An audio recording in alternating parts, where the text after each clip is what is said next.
graças a Deus por mais esta oportunidade de na manhã deste dia estarmos aqui diante do Senhor para meditarmos na sua santa e bendita palavra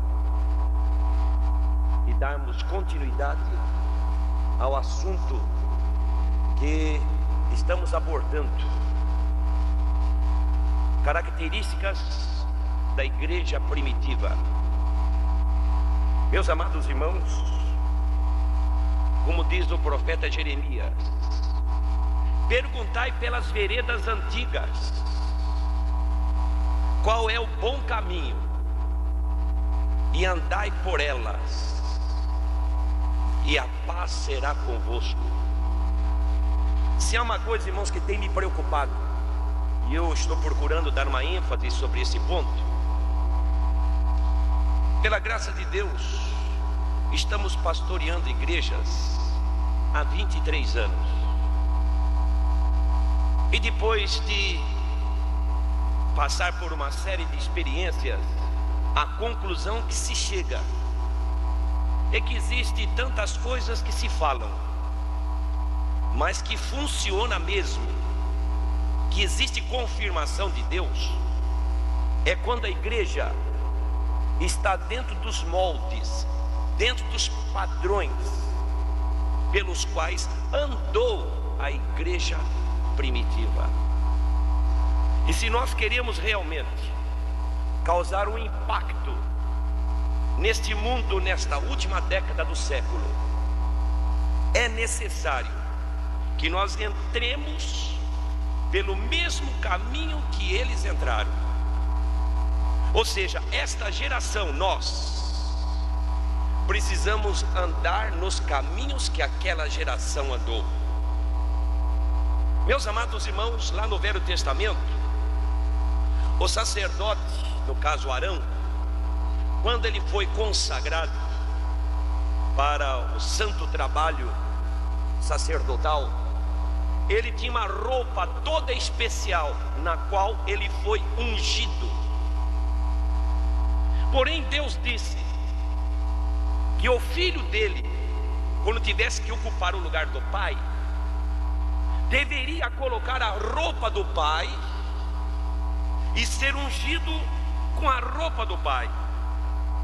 E assim aconteceu. Arão, já com uma determinada idade, a roupa dele foi colocada no seu filho, e o seu filho foi ungido com a roupa do pai e deu continuidade ao trabalho do seu pai. Nós somos esta geração. Se queremos ter a confirmação que Deus dava àquela geração do passado, usando uma linguagem figurada, nós precisamos estar com a mesma roupagem que eles tinham naquela época. Usando outra vez uma linguagem figurada, se queremos que Deus nos abençoe agora, como os abençoou, nós precisamos colocar a mesma capa que eles usavam. Duas gerações, Elias e Eliseu. E os irmãos conhecem os detalhes. Quando Elias foi arrebatado, a capa de Elias caiu, e Eliseu se apossou dela. E com aquela capa, se lembram os irmãos, quantas maravilhas aconteceu no ministério de Eliseu, o dobro do que havia acontecido no ministério de Elias, porque ele, Eliseu, estava com a capa da outra geração. Se nós queremos, irmãos, ter na nossa vida, no nosso meio, as operações de Deus daquela época, que Deus operava na vida daqueles irmãos, precisamos estar com a capa daquela geração. Ainda usando mais um pouco uma linguagem figurada, se queremos experimentar o que aqueles irmãos experimentaram, nós precisamos beber do mesmo poço de água viva que eles beberam. Duas gerações, Abraão e o seu filho Isaque. Abraão passando por uma necessidade, não chovia onde ele estava, ele cavou um poço, achou um poço de água viva, bebeu muito tempo daquela água. Passado algum tempo, já na geração do seu filho, o seu filho Isaac passava por um problema idêntico. E ele se lembrou que o seu pai tinha peregrinado até o vale de Gerar. Chegou lá, para surpresa dele e dos seus acompanhantes, o poço havia sido entulhado. Mas informa-nos a Bíblia que eles desentulharam o poço, jogaram para fora o que era entulho. E quando jogaram para fora o que era entulho, voltou novamente a ter água viva naquele poço. Se nós queremos, irmãos, beber da água que aquela primeira geração bebeu, nós temos que desentulhar o poço, nós temos que jogar muita coisa fora. E hoje, quando nós falamos, irmãos, na igreja sobre santificação, muitas vezes nós somos até criticados. Sabe por quê, irmãos? Quando na igreja nós falamos sobre santificação, acontece 3 coisas na hora que nós estamos falando. Primeira coisa, os crentes artificiais. Crente artificial, irmão Valdir? Crentes artificiais, que às vezes tem somente o nome, mas não tem vida espiritual. Tem o nome, mas não tem a comunhão. O que acontece? Primeira coisa, crentes artificiais sentem-se mal com a mensagem. E, irmãos, o banco fica duro e dói as costas, e a pessoa cruza a perna e descruza a perna, dá uma sede, dá uma vontade de ir lá fora. Sabe por quê? Porque não suporta ouvir a mensagem da santificação. Nos dias de Jesus, irmãos, havia muita gente seguindo Jesus, e quando Jesus expôs a sua doutrina, irmãos, a maioria foi embora, porque não suportava ouvir a mensagem da palavra de Deus. Então a primeira coisa que acontece na igreja, quando nós falamos sobre santificação, crentes artificiais não suportam ouvir a mensagem. Segunda coisa que acontece, quando nós falamos sobre santificação na igreja, os crentes espirituais, ainda que a mensagem de Deus esteja doendo na sua consciência, baixam a cabeça, alguns até choram e dizem: fala, Senhor, que o teu servo ouve. Jesus fala. Terceira coisa que acontece na igreja, quando nós falamos sobre santificação, o diabo fica apavorado, o diabo fica agitado, ele começa a raciocinar assim: pronto, estão falando sobre santificação, o Espírito de Deus vai operar, o Espírito de Deus vai tocar naquele moço, vai tocar naquela moça, vai tocar naquele homem, vai tocar naquela mulher. Eu vou perder o meu domínio na vida daquele homem, vou perder minha influência na vida daquela moça. E ele fica apavorado. E eu acho que nesses dias aqui ele deve estar ficando apavorado, e vai ficar mais apavorado, porque o Espírito de Deus está fazendo uma obra em nossos corações. Meus amados irmãos, a igreja primitiva, ela tinha algumas características. Os irmãos devem ter observado que dentro desse nosso pequeno esboço, nós estamos dividindo o assunto em algumas partes. Primeiro, vida pessoal, vida de comunhão daqueles irmãos. Segundo, a visão que eles tinham da obra de evangelização. Terceiro, a atuação do Espírito Santo nas suas vidas. Quarto, a renovação espiritual para manter o fogo aceso. Meus amados irmãos, dando continuidade, aquela igreja tinha amor pelas almas. Amor. O amor começou com Deus. Ainda ontem o pastor da igreja pregava aqui à noite, detendo-se sobre João 3,16. Deus amou. Deus amou. Deus amou. O amor começa em Deus. Mas Jesus Cristo, quando estava aqui na terra, mostra o amor dele. Ele olhava para as multidões e movia-se de compaixão, porque era como ovelhas que não têm pastor. Amor de Jesus. Nós vemos o amor no coração dos apóstolos. Paulo dizia: eu estou pronto não somente a sofrer, mas até a morrer pelo nome do Senhor Jesus. Eu quero cumprir a minha carreira, cumprir o meu ministério. Ai de mim se eu não pregar o Evangelho. Amor no coração dos apóstolos. Os diáconos tinham amor.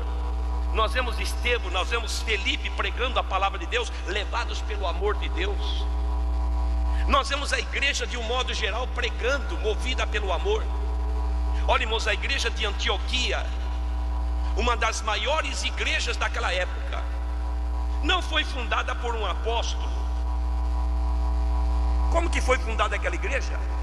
Diz a Bíblia que aqueles que iam dispersos por causa da perseguição da palavra de Deus, iam pregando de um lado, pregando aqui, até que chegaram em Antioquia, e muita gente creu, muita gente se converteu ao Senhor, porque os crentes estavam levados pelo amor de Deus no seu coração. Quando o amor de Deus nos domina, meus irmãos, nós temos uma visão das almas perdidas.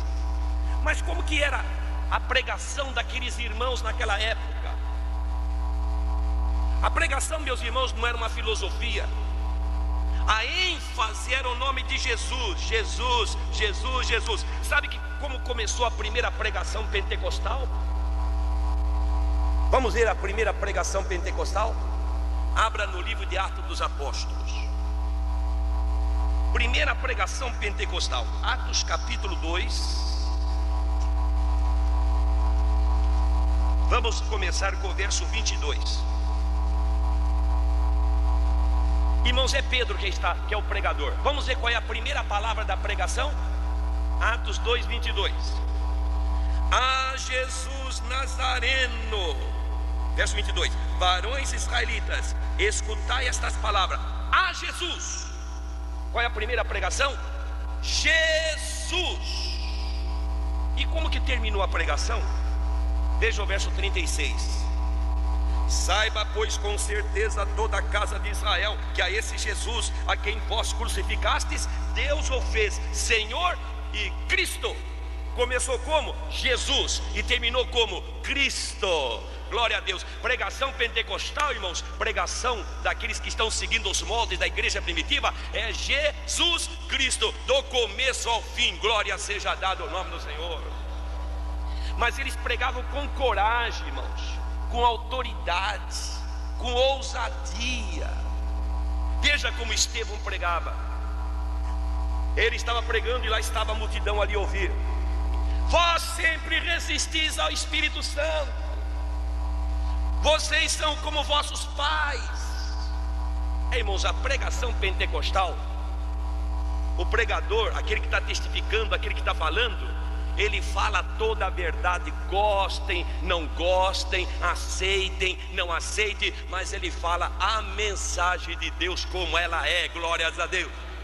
Nós estamos vivendo uma época em que existe, meus amados irmãos, alguns pregadores que estão pregando o evangelho leve, suave. Não faz mal, não faz mal, não faz mal. Mas não adianta querer alargar o caminho aqui, porque a medida, meus irmãos, continua a mesma lá em cima. A medida daqui da terra tem que ser a medida do caminho que está ali em cima, para podermos entrar por aquela porta que lá está. Glórias ao nome do Senhor. Quando Deus mandou Moisés e Arão para falar a Faraó, para libertar Israel da terra do Egito, qual foi a primeira mensagem? Vai lá e diga a Faraó: deixa sair o meu povo para que vá no deserto, caminho de 3 dias, e lá me celebre uma festa. O que aconteceu? Faraó não deixou. Lá veio uma praga terrível sobre o Egito. Deus mandou novamente Moisés e Arão. Qual foi a mensagem? Deixa sair o meu povo para que vá caminho de 3 dias no deserto, e lá me celebre uma festa. Faraó não deixou. Lá veio outra praga. Deus manda Moisés e Arão novamente. Qual foi a mensagem? Deixa sair o meu povo para que vá caminho de 3 dias, e lá no deserto me celebre uma festa. Faraó não deixou. Lá veio outra praga. Novamente Moisés e Arão estão na presença de Faraó. Qual foi a mensagem de Deus para eles? Deixa sair o meu povo para que vá caminho de 3 dias lá no deserto e me celebre uma festa. 8 vezes, 8, eu contei na Bíblia. Deus não alterava a sua mensagem. Não adianta nós queremos alterar a mensagem, porque a mensagem de Deus continua sendo a mesma coisa. Glórias a Deus. Meus amados irmãos, temos que falar a verdade, a palavra de Deus como ela é. Eu estou me lembrando que lá no passado o rei Acabe, ele queria ir no campo de batalha, e apresentaram-se alguns profetas já meio desviados. Eu posso ir na batalha? E os profetas diziam: pode ir, Deus vai ser convosco. Até que alguém discuta: será que não tem mais nenhum profeta aí para a gente consultar o Senhor por ele? Alguém diz: tem um aí, mas é sempre do contra. Ih, tem uma palavra dura, é o Micaías. Aquele lá sempre é do contra. Vamos chamar ele. Foram chamar o Micaías. Quando a comissão chegou lá, disse: ó, Micaías, o rei está querendo ir para a batalha. Os profetas todos de uma só voz estão dizendo que ele vai ter vitória. Veja se você chega lá e diga a mesma coisa. Não, o que Deus me mandar falar lá, eu vou falar. Quando ele chegou, o rei disse: como eu posso ir no campo de batalha com toda a pompa, com toda a arrogância? E Micaías, vendo aquela arrogância, disse: não, pode ir. Micaías, fala a verdade. Ele abriu a boca e disse: eis que eu vejo os campos, eis que eu vejo Israel disperso. E começou a descrever na visão a derrota fragorosa que Israel haveria de ter. Quando ele terminou de profetizar, alguém disse: não falei? Ele é sempre do contra, sempre tem uma palavra dura. E o rei diz: vai, pega esse homem, meta ele na cadeia e sustenta ele com pão e água até que eu volte. E o profeta abriu a boca e disse: se tu voltares aqui em paz, com vida, Deus não falou pela minha boca. E sabe o que aconteceu? O rei nunca voltou, porque morreu no campo de batalha. É melhor ouvir a verdade dura, mas certa, do que querer pôr panos quentes e enganar. Louvado seja o nome do Senhor. Meus amados irmãos, pregar a mensagem como ela é. Estava dizendo ontem ao pastor Antônio Gilberto, numa conversa, um dia eu estava orando para ir pregar no culto da igreja onde eu sou pastor, e Deus me deu uma palavra dura, sabe, irmãos? E eu, como homem, comecei a raciocinar: mas meu Deus, às vezes vem visita nos nossos cultos, os irmãos convidam, uma palavra muito dura. E eu fiquei preocupado. Quando chegou no culto à noite, eu até li aquele trecho e preguei, só que eu pus panos quentes. Falei, mas não disse. Falei, mas não expressei toda a verdade. Sabe o que aconteceu? Até se entregaram pessoas, até desviado voltou. Só que quando terminou o culto, eu fui para minha casa, sentei na sala. De repente, parece que eu saí de mim e me transportei, meus irmãos. E Deus começou a me mostrar como tinha sido o trabalho do dia. Eu me lembrei da escola dominical, eu me lembrei do ensaio da banda, eu me lembrei do trabalho de visitas, eu me lembrei do culto ao ar livre. E parece que eu estava vendo o culto da noite passar diante de mim. E a banda, e o coral, e mocidade, e crianças, e chegou a hora da pregação. Quando chegou na hora da pregação, o Espírito de Deus que fala, falou para mim: e a mensagem que eu te mandei falar? Eu, irmãos, tremi, baixei minha cabeça e disse: Jesus, a partir de hoje, o que tu não me mandares falar, eu vou falar, goste, não goste, aceite, não aceite, mas eu vou falar toda a tua palavra. Sabe o que aconteceu no domingo seguinte? Deus me provou. Eu estava orando, pedindo que Deus me desse uma palavra, e o Espírito Santo disse para mim: leia livro tal, capítulo tal e verso tal. Ai, irmãos, quando eu li aquele versículo, aí eu tremi, porque a mensagem era mais dura do que do domingo anterior. E eu: meu Deus, e agora, Jesus, e agora? E orei, mas quando eu estava orando, o Espírito Santo disse para mim: hoje no culto, fale assim, assim, assim e assim. E eu levantei da oração sabendo tudo o que ia falar no culto. Quando começou a reunião, e foi tudo bem, quando chegou na hora da pregação, eu li aquele versículo e comecei a falar. Não fazia nem 5 minutos que eu estava falando, de repente eu senti uma unção e comecei a falar. A voz ficou até mais forte, parece que o timbre da voz até aumentou. E sabe qual era a mensagem? Você, moço, moça que está aqui, jovem casal, vocês estão tendo uma vida de derrota, nada dá certo, não dá certo no emprego, não dá certo lá na escola, não dá certo com os vizinhos, não dá certo nada, e vocês estão tendo uma vida de arrasto espiritual. E sabe por quê? Porque hoje está fazendo 5 anos que vocês pecaram contra o corpo e não tiveram coragem de confessar diante do Senhor e da sua igreja. Você, moça, era assim a mensagem. Você que tem pego dinheiro que não é seu, Deus tem visto e te cobra nesta noite. Você, mulher que tem provocado o aborto, você, moço e moça cujo namoro não parece 2, mas parece um só, E eu queria sair, porque a palavra era dura, mas o Espírito Santo dizia: fala tudo, fala tudo, fala tudo, fala tudo. E quando eu comecei a falar, estava no meio da pregação, começou a chegar gente, sem apelo nenhum, foi chegando, e o corredor ficou até a porta lotado. A palavra mais dura era a última: não adianta vir aqui, você tem que confessar o teu pecado, e eu te espero depois da reunião. Terminou a reunião, meus irmãos ficaram lá uns 20 e poucos irmãos. O primeiro que eu atendo numa secretaria é um casal. Chorava ele e chorava ela. Eles nem conseguiam expor o que se passava. Irmão, Deus hoje nos acordou. O que foi que aconteceu, irmão?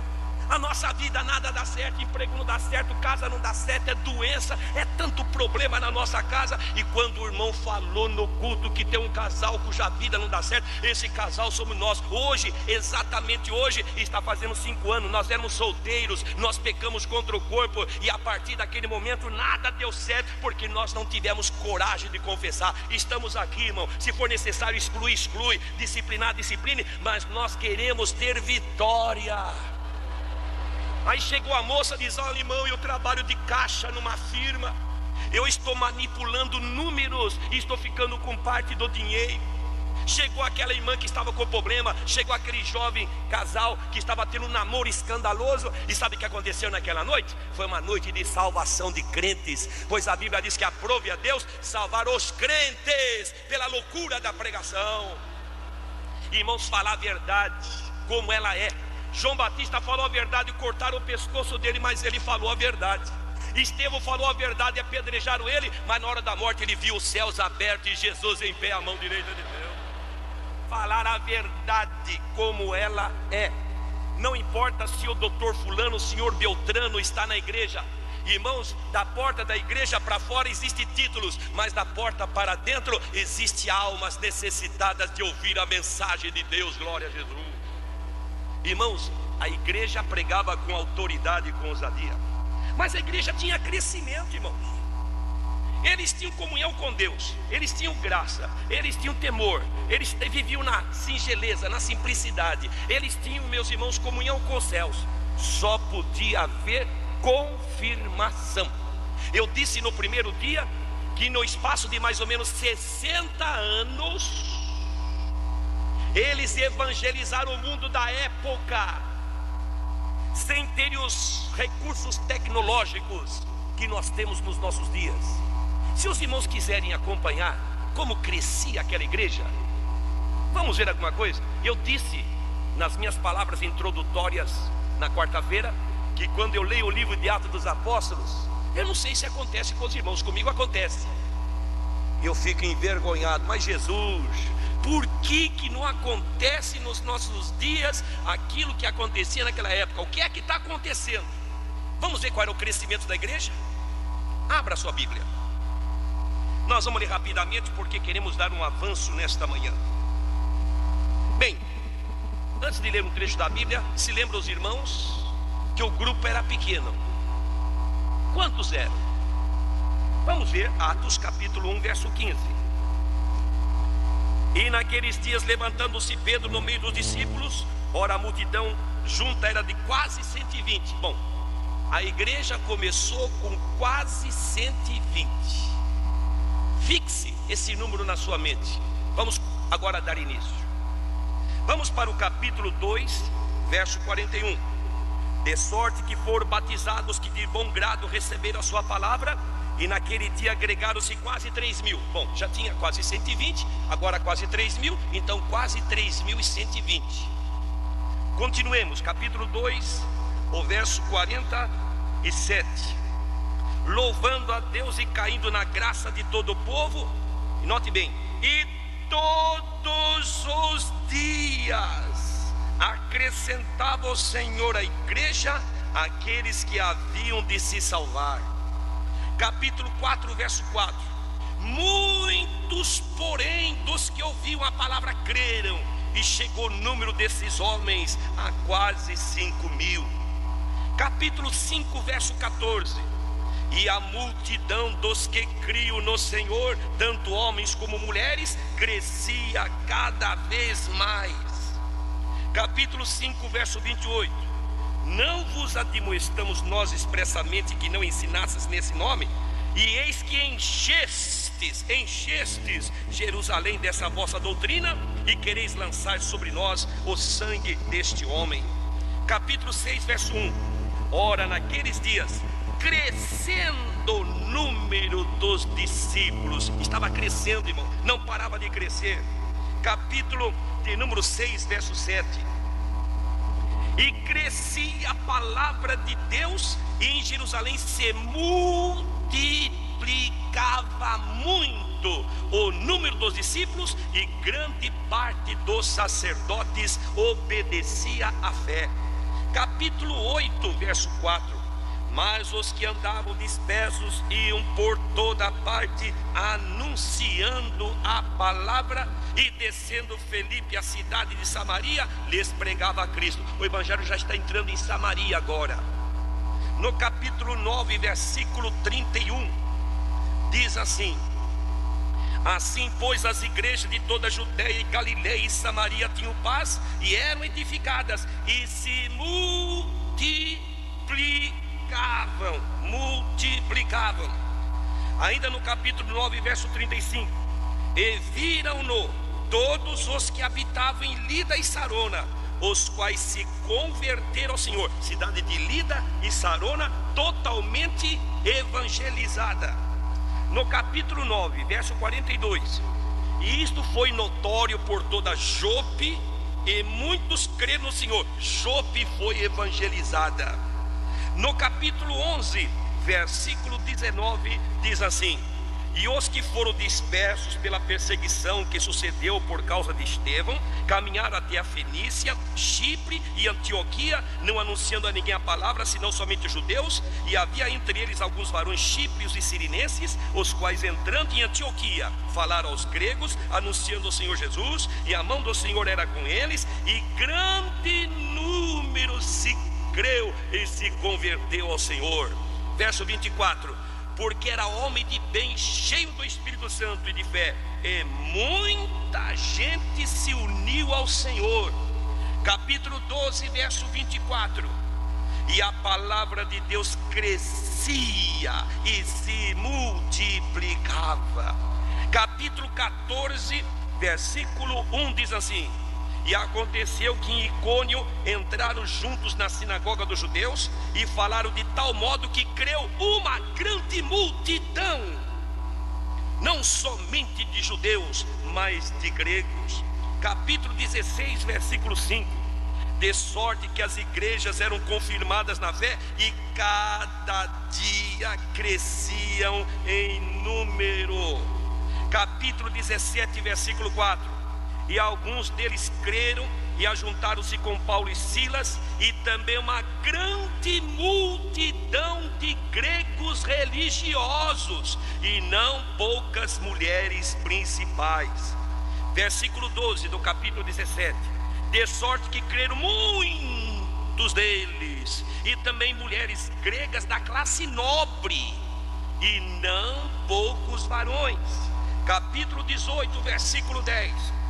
Porque eu sou contigo, e ninguém lançará a mão de ti para te fazer mal, pois eu tenho muito povo nesta cidade.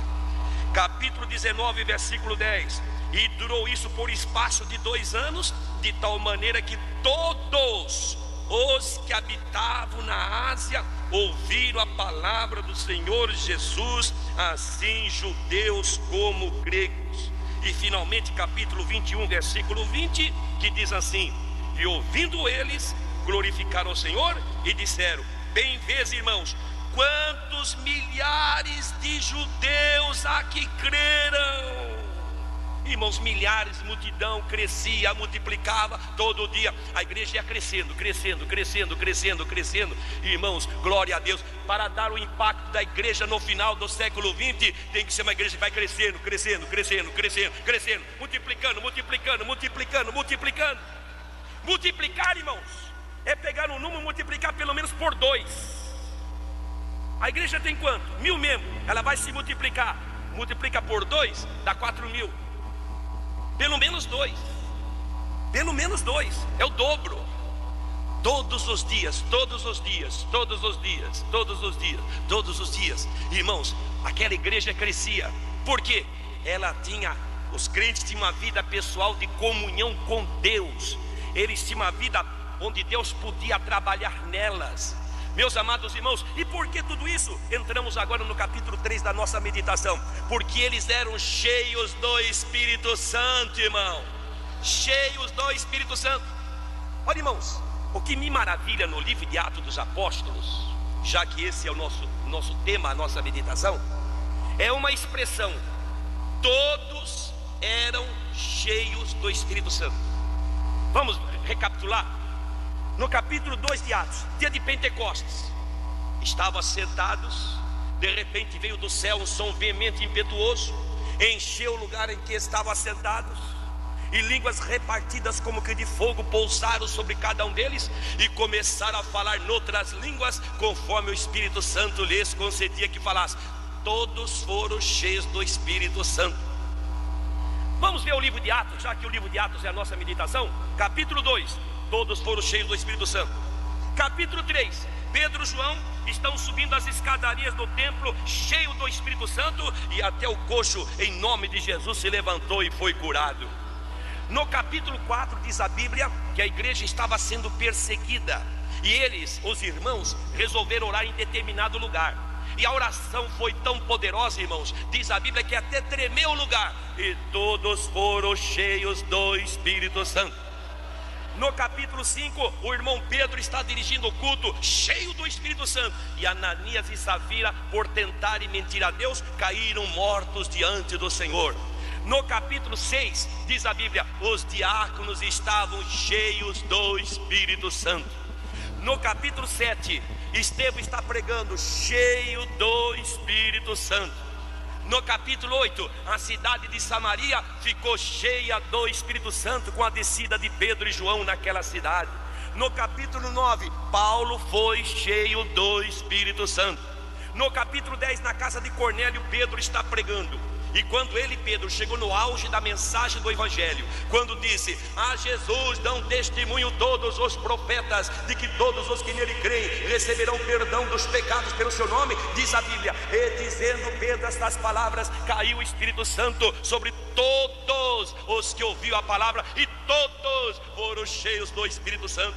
No capítulo 11, o irmão Barnabé está cheio do Espírito Santo. No capítulo 12, na casa de Maria, mãe de João Marcos, eles estavam cheios do Espírito Santo. No capítulo 13, na igreja de Antioquia, eles estavam orando e jejuando, cheios do Espírito Santo. No capítulo 14, Paulo está em Derbe, cheio do Espírito Santo. No capítulo 15, na primeira convenção da igreja, eles, os apóstolos, estavam cheios do Espírito Santo. No capítulo 16, na cidade de Filipos, Paulo está cheio do Espírito Santo. No capítulo 17, em Atenas, na Grécia, Paulo está cheio do Espírito Santo. No capítulo 19, em Corinto, Paulo está cheio do Espírito Santo. Meus irmãos, no capítulo 19, lá em Éfeso, Paulo está cheio do Espírito Santo. No capítulo 20, em Troas, Paulo está cheio do Espírito Santo. No capítulo 21, 22, 23, Paulo está cheio do Espírito Santo. No capítulo 24, 25, 26, em Jerusalém, Paulo está cheio do Espírito Santo. No capítulo 27, lá, meus irmãos, viajando no navio, Paulo está cheio do Espírito Santo. E no capítulo 28, lá na ilha de Malta, Paulo está cheio do Espírito Santo. Cheios do Espírito Santo. Por isso aquela igreja crescia. Irmãos, o batismo com o Espírito Santo é uma necessidade. Sabe que a diferença entre crente batizado com o Espírito Santo e crente não batizado com o Espírito Santo? Ambos são salvos, porém há uma diferença num e no outro.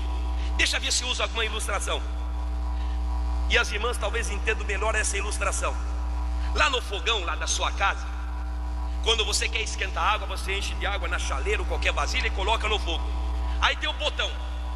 Então tem chama mínima e tem chama máxima. Quando a gente põe na chama mínima, não demora para esquentar aquela água. Mas quando a gente quer um negócio rápido, chama máxima, e aquilo levanta a chama, irmão, dali a pouco a água está fervendo.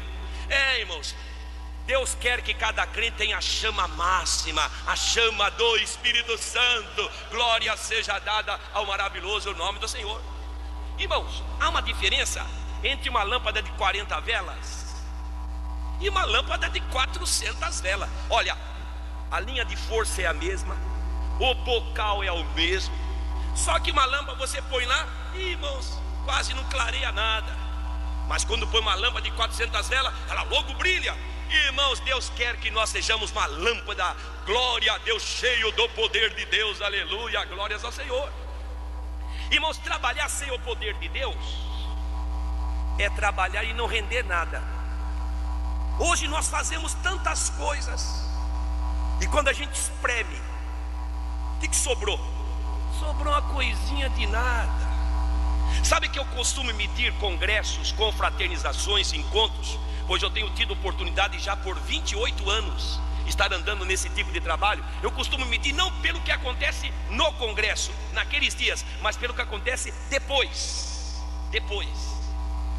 O impacto da palavra de Deus, o que vai resultar depois, em transformação de vidas, em crentes com visão evangelística, em crentes que se predispõem a trabalhar para o Senhor. Isso sim é que vale a pena, glória ao nome do Senhor.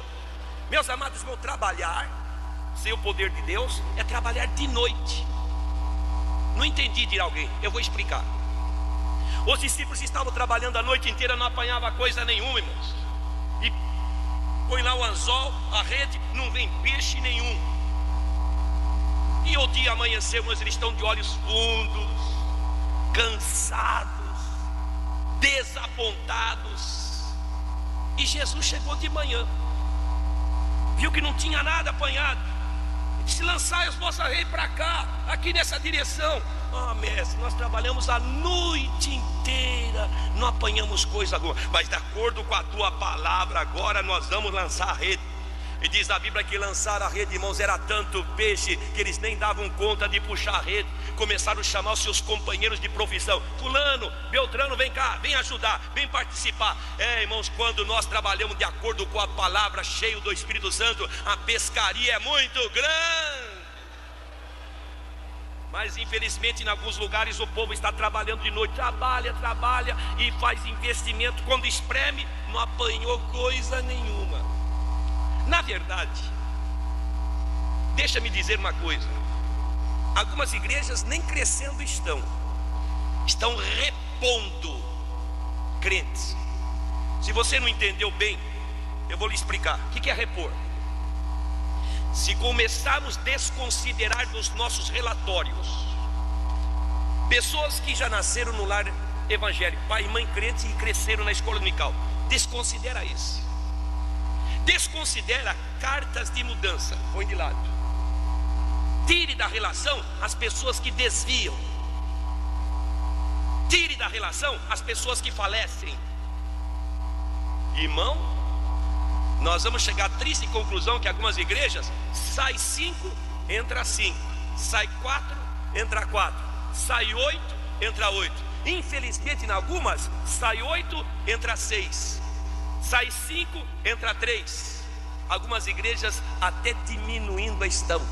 Mas meus irmãos, de acordo com o que nós vimos aqui, a igreja não diminui, a igreja vai multiplicando, glórias a Deus. Não podemos trabalhar de noite.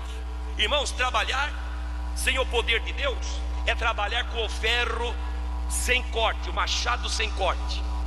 Está escrito no livro de Eclesiastes assim, no capítulo 10: se estiver embotado o ferro e não se afiar o corte, precisa pôr muita força.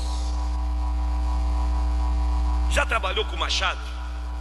Eu, quando garoto, eu tive a oportunidade de pegar machado na mão.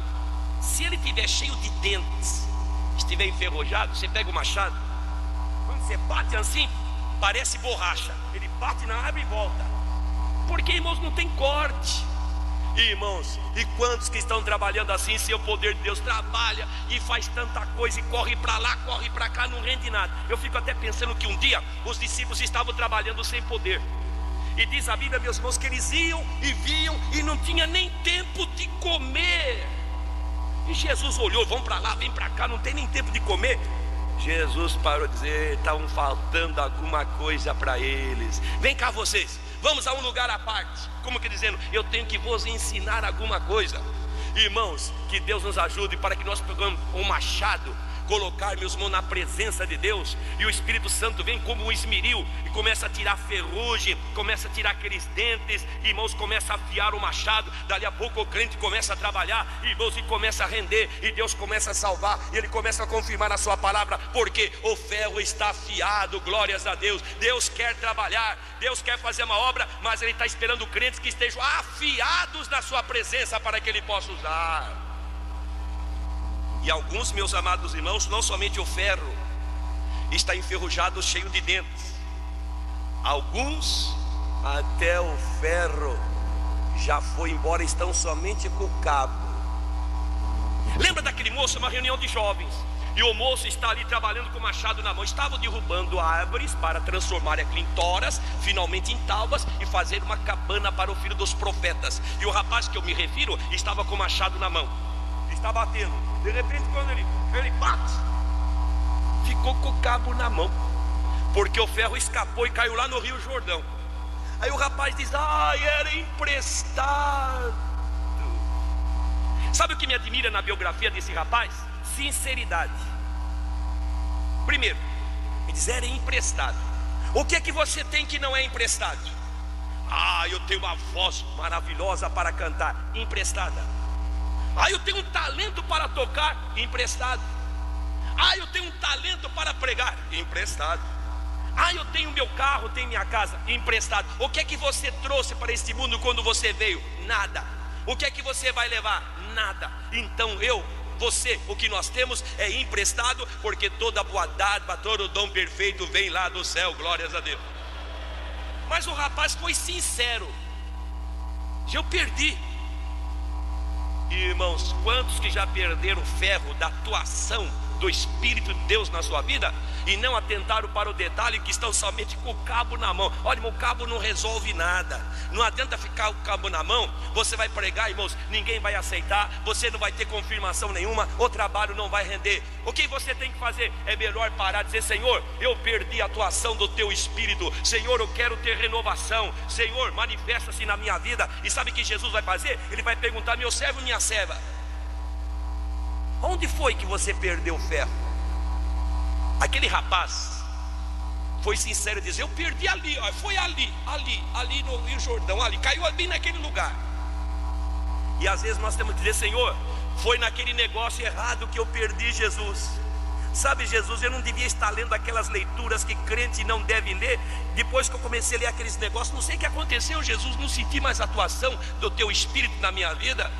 Jesus, depois que eu tive atrito com aquele irmão, não sei, eu perdi a atuação do teu Espírito na minha vida. Irmãos, que Deus nos ajude para que nós tenhamos de volta o ferro do machado, que é a atuação do Espírito de Deus na vida. O que valoriza a minha vida, a sua vida, irmão, é o poder do Espírito Santo na sua vida. Eu vou terminar, meus amados irmãos, sabe de uma coisa? O diabo não teme igrejas frias, crentes frios e crentes mornos. O diabo está preocupado com igrejas onde o fogo de Deus esteja aceso nas suas vidas. Ilustração: Paulo estava na ilha de Malta, o navio tinha afundado, ele teve que nadar daquele ponto onde o navio naufragou até a ilha. Chegou, era de noite, fazia frio, roupa molhada no corpo, irmãos. Fizeram uma fogueira para se esquentar e consequentemente secar a roupa no próprio corpo. Mas sem lenha, fogo se apaga. E cada um era escalado por sua vez a sair pelo meio do mato a buscar alguns gravetos ou galhos secos de árvore para manter o fogo aceso. E chegou a vez de Paulo. E lá na penumbra da noite, Paulo se embrenhou lá no meio do mato à procura de um galho. E vai para cá procura. Aí ele achou um galho. Pensou, esse tá bom. Só que quando ele foi pegar, tinha uma cobra debaixo. E a cobra grudou no braço dele. E os nativos da ilha começaram a dizer, esse homem está marcado pela ira de Deus. Quase morreu lá onde o navio naufragou. Depois quase morreu nadando de lá até a ilha. Agora chegou vivo aqui. Uma cobra venenosa dessa morde o homem, vai dar uma tontura nele, ele vai fraquejar as pernas, ele vai morrer. Mas o fogo estava aceso, irmão. E Paulo chegou com a vibra, colocou lá, ela morreu por ali e nada aconteceu para Paulo, porque o fogo estava aceso. Olha, irmão, igrejas frias, o inimigo entra, senta, sente-se muito à vontade. Tem lugares que ele canta, tem lugares que ele toca, e pasmem, há lugares que ele sobe no púlpito e prega, mas igreja que tem fogo aceso não. Ele entra, tem uma tocha acesa ali, tem fogo ali, tem fogo lá, e ele tem que sair, porque maior é aquele que está em nós do que aquele que está lá fora. Irmãos, para fazer a obra e a igreja dar o impacto no mundo, ela precisa de poder. O mundo está cansado de ouvir falar de religião. Ontem aqui o pastor Antônio Gilberto falava de milhares, 12.000 e tantas religiões que existem por aí. Mas, meus amados irmãos, glórias a Deus, o diabo, meus irmãos, está trabalhando, mas o mundo quer ver uma coisa nova. Sabe qual é a coisa nova? É o moço, é a moça cheio do Espírito Santo, uma mensagem quente, uma mensagem de Deus. É esta palavra que entra pelo ouvido, desce ao coração, é a mensagem quente do Espírito Santo. É esta palavra que transforma, é esta palavra que liberta, é esta palavra que purifica, é essa palavra que regenera, é a palavra cheia do Espírito Santo. Recebereis a virtude do Espírito Santo que há de vir sobre vós, e ser-me-eis testemunhas. Irmãos, que Deus nos abençoe. O Espírito Santo empurra. O crente cheio do Espírito Santo, ele é empurrado como por um fogo. O coração ferve. Salmista diz: o meu coração ferve com palavras boas. Pedro estava tão cheio do Espírito Santo que ele dizia: nós não podemos deixar de falar daquilo que temos visto e ouvido. Irmãos, a solução para a igreja foi, é e continuará sendo cheio